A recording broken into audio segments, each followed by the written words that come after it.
নমস্কার বন্ধুরা, সকলে কেমন আছো? রিম্পা অ্যান্ড স্তুতি চ্যানেলে তোমাদের সকলকে অনেক অনেক স্বাগত। তো দেখো, আজকে আবারও একটি নতুন রান্নার রেসিপি নিয়ে তোমাদের সামনে হাজির হয়ে গেছি। তো আজকের রেসিপি হচ্ছে চিলি পনির। জানি খুব সাধারণই একটা রান্না, কিন্তু আমি কিভাবে বানাই তার এক্সপিরিয়েন্সই তোমাদের সাথে শেয়ার করে নেব বলে আজকে এই ভিডিওটা তোমাদের সামনে তুলে ধরছি। তো দেখো, এখানে আমি প্রায় 700 গ্রাম মতন পনির নিয়েছিলাম। তো সব পনিরগুলো স্কোয়ার শেপে কেটে নিয়েছিলাম। কেটে নেওয়ার পরে এর মধ্যে লবণ, লঙ্কা গুঁড়ো, গোলমরিচ গুঁড়ো আর একটুখানি কর্নফ্লাওয়ার দিয়ে তারপর দিয়ে দিয়েছিলাম একটুখানি আদা রসুনের পেস্ট। তারপরে সমস্ত কিছুগুলো একসাথে মিক্স করে নিয়েছিলাম, যাতে পনিরের গায়ে একটা ভালো মতন কোটিং হয়ে যায় সেই মতো করে। তো তোমরা দেখতেই পাচ্ছ কিভাবে করেছিলাম। আমি যেভাবে চিলি পনিরটা বানাই সেভাবে তোমরা একবার দেখে ট্রাই করতে পারো, আশা করি ভালোই লাগবে। তো দেখো, ওটা ম্যারিনেট করে সাইডে একটু রেখে দিয়েছিলাম কিছুক্ষণের জন্য, আর এদিকে চাপিয়ে দিয়েছিলাম কড়াইটা প্রথমে ভালো করে গরম করে নিয়ে দিয়ে দিয়েছিলাম সাদা তেল। এরপর তেলটা যখন একটু গরম হয়ে এলো তখন ওর মধ্যে সমস্ত পনিরগুলো অ্যাড করে দিয়েছিলাম। এই পনিরটা একটু লাল লাল করে ভেজে নিয়েছিলাম। ভেজে নেওয়ার পরে একে একে সব পনিরগুলো অন্য প্লেটে তুলে নিয়েছিলাম। আর এইভাবে কোটিং করে যদি তোমরা ভাজো, পনিরটা খেতে কিন্তু খুব সুন্দর লাগে। এটা শুধুও খাওয়া যায়। তো শুধু যদি পনির পকোড়া এইভাবে করে খাও, তো সেক্ষেত্রে কর্নফ্লাওয়ারের পরিমাণটা আর একটু বেশি দিতে হবে, যাতে কোটিংটা একটু গাঢ় মোটা হয় চারপাশটা। তো দেখো, এদিকে ওগুলো সমস্ত পনিরগুলো তুলে নেওয়ার পরে ওই তেলের মধ্যেই প্রথমে কুচিয়ে রাখা লঙ্কা আর রসুন দিয়ে দিয়েছিলাম। তারপরে এটাকে বেশ কিছুক্ষণ একটু নাড়াচাড়া করে ভেজে নিয়েছিলাম। তারপরে এর মধ্যে আদা অ্যাড করে দিয়েছিলাম।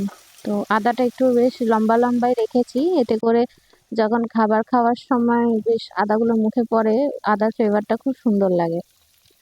তো ওই সমস্ত দিয়ে নাড়াচাড়া করে নেওয়ার পর দিয়ে দিয়েছিলাম পেঁয়াজ। এখানে আমি গ্রেভিটা একটু বেশিই বানিয়েছিলাম, যেহেতু আমার বাড়ির সবাই একটু গ্রেভিটা বেশি পছন্দ করে, আর চিলি গ্রেভি সবাই ভালোই বাসে, আমার মেয়েও খুব পছন্দ করে। তো সেই জন্য গ্রেভিটা একটু বেশি বানিয়েছিলাম। তারপরে দিয়ে দিয়েছিলাম ক্যাপসিকাম। তো পরিমাণ মতন সমস্ত কিছু দিয়ে নিয়ে একটু বেশ খানিকক্ষণ নাড়াচাড়া করে নেওয়ার পরে, খুব বেশি করে ভাজতে নেই, চাইনিজ রান্না তো, চাইনিজ রান্না যত কম ভাজা যায় ততই ভালো লাগে। তো তারপরে দিয়ে দিয়েছিলাম পরিমাণ মতন লবণ, আর এখানে একটুখানি আমি চাইনিজ সল্ট অ্যাড করেছি। তো তোমাদের কাছে যদি থাকে তো তোমরা দিতে পারো, এটা অপশনাল। আর যদি না থাকে তো তাও কোনো অসুবিধা নেই। তো আমার কাছে ছিল যেহেতু, তার জন্য দিয়েছিলাম। আর দিয়ে দিয়েছি 1 চিপি মতন ভিনিগার। ভিনিগারটা দিয়ে দেওয়ার পরে একে একে সমস্ত সসগুলো অ্যাড করে নিয়েছিলাম। এখানে সয়া সসটা দিয়ে নিচ্ছিলাম প্রথমে। সয়া সসটা দিয়ে নেওয়ার পরে খানিকটা নাড়াচাড়া করে নিয়ে এরপর এর মধ্যে একটু চিলি সস আর টমেটো কেচাপ অ্যাড করেছিলাম। তারপরে ভালো করে বেশ খানিকক্ষণ এটাকে মানে মশলাটাকে কষাই আর কি। ভালো লাগে এতে করে, মানে বেশ একটা স্মোকি ব্যাপার চলে আসে।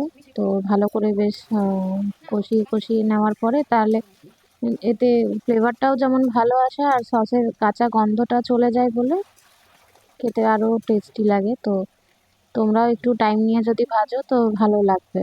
তো বেশ খানিকক্ষণ ভেজে নাড়াচাড়া করে নেওয়ার পরে এর মধ্যে কর্নফ্লাওয়ার গুলে রেখেছিলাম একটা বাটিতে জল দিয়ে, তো সেটাই অ্যাড করে দিলাম। কর্নফ্লাওয়ারটা ভালো করে মিশিয়ে নেওয়ার পরে ওটা একদম গ্যাসের ফ্লেমটা একদম লো করে এটাকে ফুটতে দিয়ে দিয়েছিলাম। তো গ্রেভি যখন রেডি হয়ে গেছিলো, এর মধ্যে একে একে সমস্ত পনিরগুলো দিয়ে নিয়েছিলাম। তো আজকে আমার রান্নার ভিডিও তোমাদের কেমন লাগলো অবশ্যই জানিও। যারা চ্যানেলে নতুন ভিজিট করছো প্লিজ চ্যানেলটিকে সাবস্ক্রাইব করে যেও। আর সকলে খুব ভালো থেকো। তো আজকে আসছি, আবার দেখা হবে অন্য কোনো ভিডিওতে। টাটা।